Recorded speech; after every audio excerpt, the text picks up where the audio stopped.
Alors que le Mali poursuit sereinement sa trajectoire de reconquête souveraine, l'Union africaine a cru bon de lancer un appel à la communauté internationale pour soi-disant soutenir le Mali face à une prétendue aggravation de la situation sécuritaire. Un communiqué qui a immédiatement suscité la surprise et l'indignation à Bamako, d'autant que selon nos sources, le gouvernement malien n'a jamais été associé ni consulté pour sa rédaction. Et c'est là toute l'aberration du moment. Comment une institution africaine peut-elle se permettre de parler au nom d'un État souverain sans même le consulter? Comment une institution censée défendre les États africains peut-elle se permettre une telle ingérence? En réalité, si l'Union africaine veut vraiment aider le Mali, comme elle le prétend, elle devrait d'abord demander ce qu'elle a réellement fait pour le Mali en dehors de suspendre les États de l'AES de ces instances.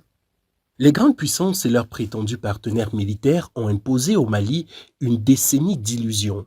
Barkhane, la mission européenne, la MINUSMA. On a voulu faire croire aux Maliens que ces missions étaient des solutions salvatrices qui venaient avec des miracles. Pourtant, la vérité s'est avérée être brutale. Barkhane, la MINUSMA n'ont eu aucun effet positif. Lorsque les Français arrivaient au Mali, les groupes terroristes occupaient moins de 20% du territoire cantonné au nord. À leur départ, les terroristes contrôlaient près de 80% du pays. Ce n'est qu'après le départ des forces françaises que l'armée malienne a commencé la véritable reconquête. Et les faits sont têtus, l'occupation étrangère a aggravé la crise au lieu de la résoudre.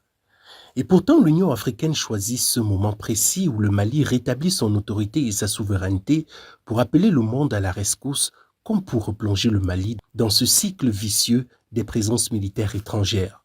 Une incohérence volontaire, opportuniste, presque suspecte. La réalité, c'est que le Mali n'est plus isolé. Il avance avec l'Alliance des États du Sahel aux côtés du Niger et du Burkina Faso. Les trois armées coopèrent, progressent et engrangent des victoires concrètes que 10 ans de présence internationale n'ont jamais permis d'obtenir. En moins de 4 ans, l'AES a brisé les capacités offensives des groupes terroristes, repris des territoires, rouvert des axes stratégiques. En effet, il n'est plus possible aujourd'hui pour le JNIM d'engager un combat frontal avec l'armée malienne. Le JNIM a vu ses capacités détruites par l'armée malienne. Dès lors, il essaie de s'en prendre à des cibles molles, notamment les commerçants qui ravitaillent la capitale. Pendant ce temps, des prétendus analystes occidentaux, prétendus experts d'une Afrique dont ils n'y ont jamais mis les pieds, se pavanent dans des médias occidentaux pour décrire un Mali assiégé, au bord de l'effondrement. Une fiction totale qui est davantage le fruit de leurs fantasmes et de leurs souhaits pour le Mali. Dans les faits, aucune colonne terroriste ne marche en direction de Bamako. Les attaques du JNIM sont ponctuelles vu qu'ils sont désormais incapables de tenir un front. Les FAMA contrôlent le terrain et pendant que les commentateurs racontent leurs balivernes, ce sont plus de 1200 camions-citernes de carburant qui ont été livrés au Mali. Un fait majeur que la presse occidentale a soigneusement choisi d'ignorer parce qu'il relève de la détermination des Maliens à ne pas céder. Donc vous voyez qu'on est très loin du scénario qu'on vous décrit à l'extérieur de notre pays pour dire que les terroristes sont là, ils sont à Bamako, ils vont prendre ceci, cela. On n'est pas du tout dans ce scénario.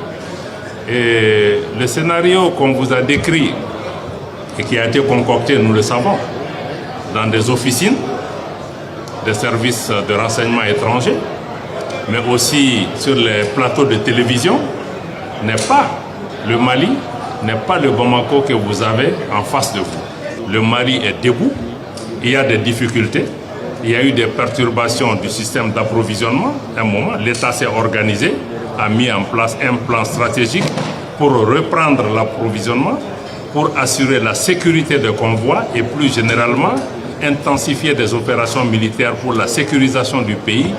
Et progressivement, vous voyez que des centaines de camions arrivent par jour pour reprendre l'approvisionnement de Bamako et d'autres localités. Et nous allons maintenir ces efforts. Il y a un gouvernement au Mali, il y a un président au Mali, et nous sommes en charge. Et il y a des forces de défense et de sécurité. Et par-dessus tout, il y a des populations maliennes qui traversent cette difficulté en toute dignité, en toute responsabilité et dans le calme, malgré les difficultés que nous traversons. À Bamako, la vie continue.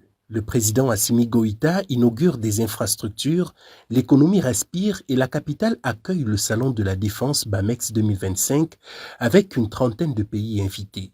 Aucune trace du chaos fantasmé dans les rédactions européennes.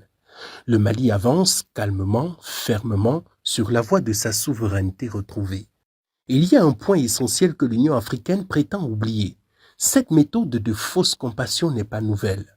C'est exactement la technique qui a été utilisée pour démolir la Libye et dont l'Afrique subit les conséquences jusqu'à aujourd'hui. C'est la même méthode employée au Mali en 2012 sous Diokounda Traoré.